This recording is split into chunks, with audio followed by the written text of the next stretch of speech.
try it out and go, actually, that's not for me. My customers aren't there, or my clients aren't there.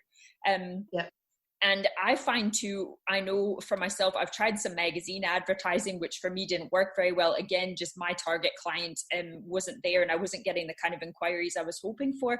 But it seems if they catch you, if the advertisers catch you at a time where you're maybe feeling a bit discouraged, or maybe feeling like, oh, you know, I really need to try something different, the inquiries aren't coming in, you can end up signing up for things that really don't fit you or your business or your products or your services. And I've definitely found that out the hard way. I've kind of been caught off guard and gone for something without really thinking it through. So a bit of trial and error, I think, but also a little bit of like holding your ground and knowing, standing firm.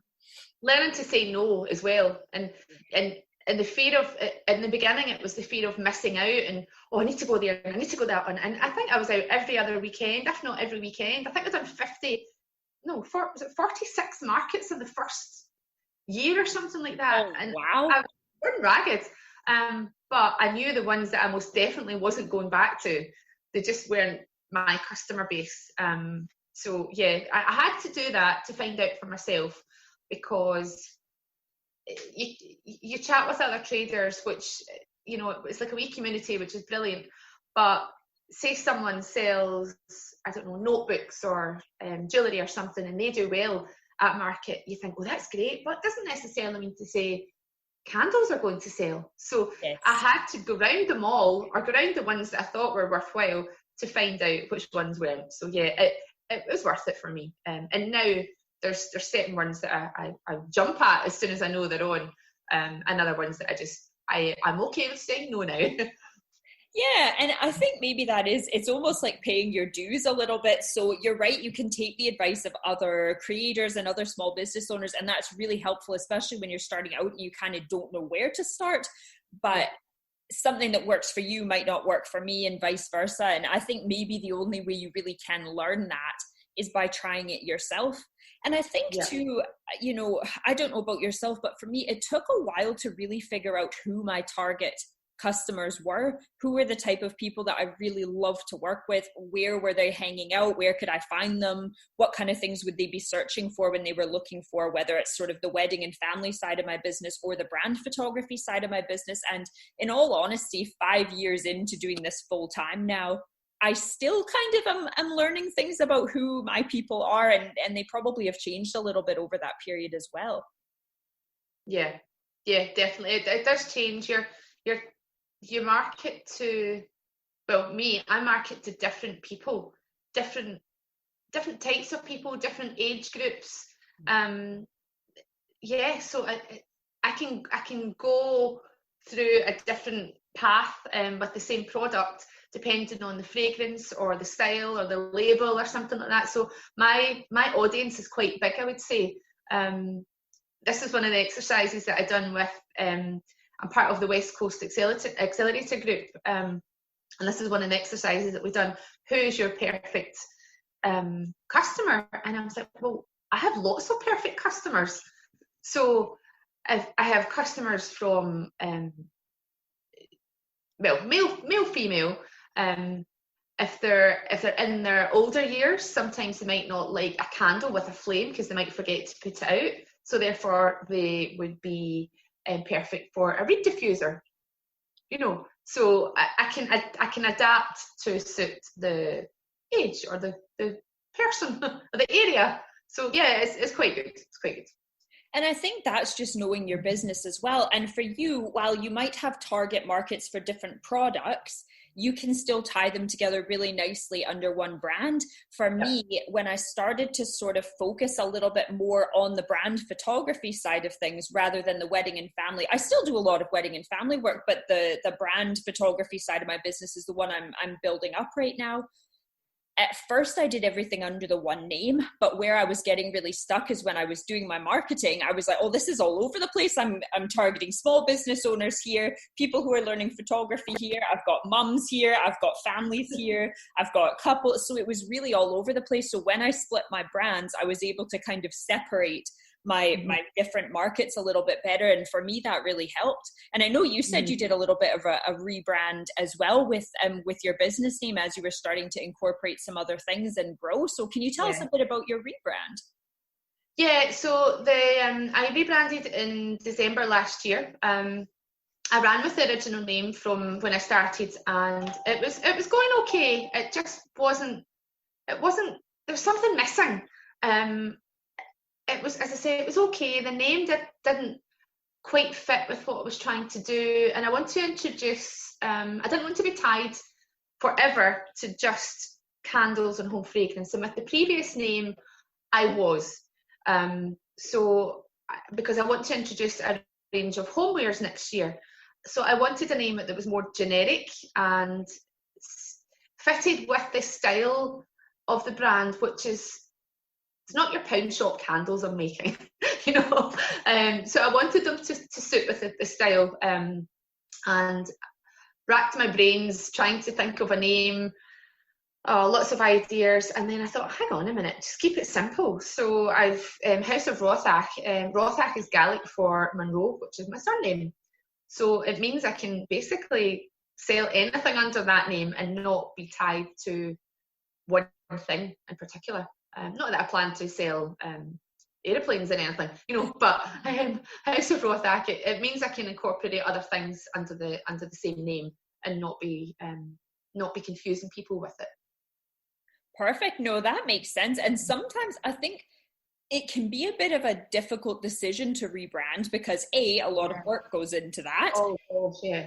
Costs as well, depending on, like, so for me, I had to come up with a whole nother website, different social media accounts, like the amount of time that now takes in my marketing, because I'm doing kind of 2 sets of everything. So it is a big decision, but if you see growth in your business and you're growing in different areas, it makes sense to do it at the start of that rather than waiting until you're well established. And then yeah, I didn't want to wait. As I say, I had only been trading for just 2 years, and I thought I either do it now and deal with the hassle that comes along with it at this stage, or wait, you know, another 2 or 3 years down the line, but if A, it's going to cost me more money, and B, I probably won't have the time to do it then.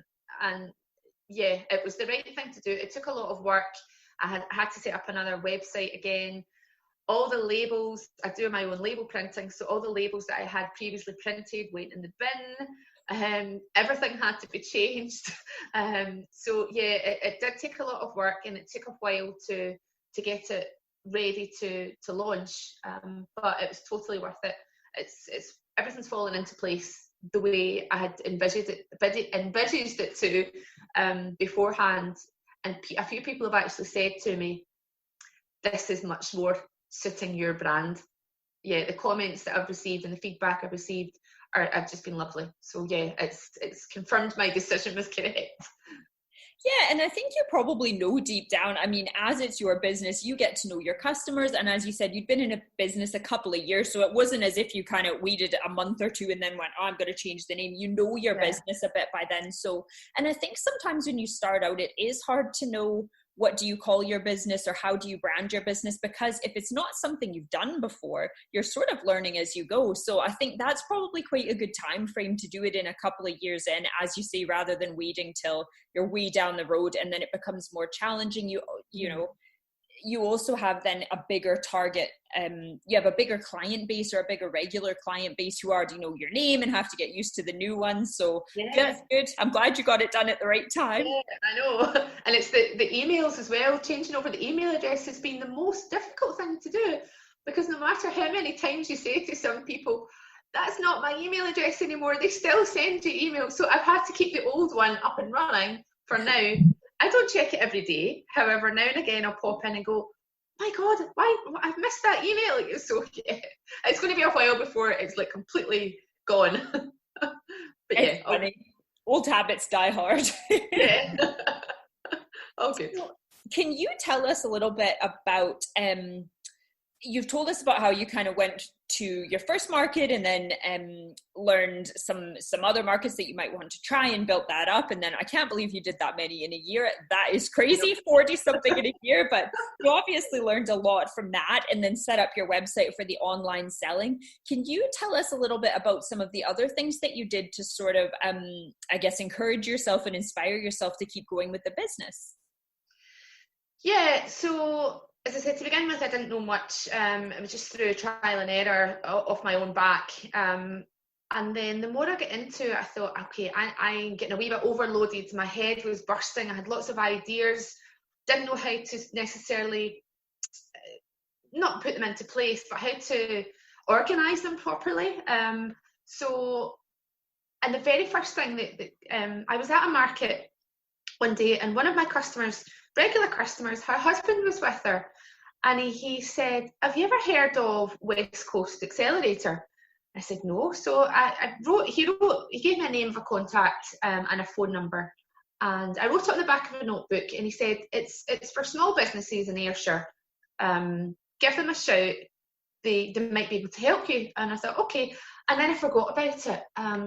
And I think I was going through one of my many notebooks one day, and I thought, oh, I'm going to look at that up. So long story short, I did, went for a chat with them. So this is a programme funded by Sir Tom Hunter in Ayrshire for Ayrshire small businesses that have either just set up or just about to set up, to help them grow, give them lots of support, networking. They have people coming in giving you talks on anything to do with your business, from bookkeeping to social media to photography. Lots of people are in the same boat as you. To begin with, I thought, oh my goodness, I can't do this. I'm only me. I'm only a little business that, but everyone is in the same boat as me. We're all, regardless whether it's just one person trading or whether you've got 5 or 10 people working for you, we're all trying to do the same thing, is make a go of our own business.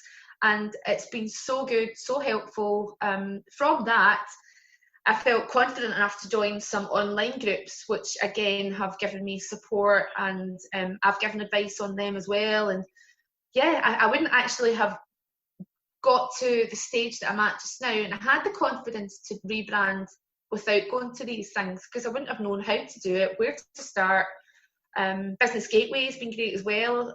From joining West Coast Accelerator, I've found I have a Business Gateway advisor that they put on lots of talks and seminars and webinars, and I was given I was granted some funding to help with the rebrand for setting up the new website. So I needed it done very quickly because of timing and coming up to Christmas. So that was a big help. So yeah, I've gained a lot from it, and met some great people, friends, and the networking, business to business networking is fabulous as well. Yeah, I would recommend getting yourself onto social media groups for businesses, because it gives you so much more confidence in yourself and in your own ability.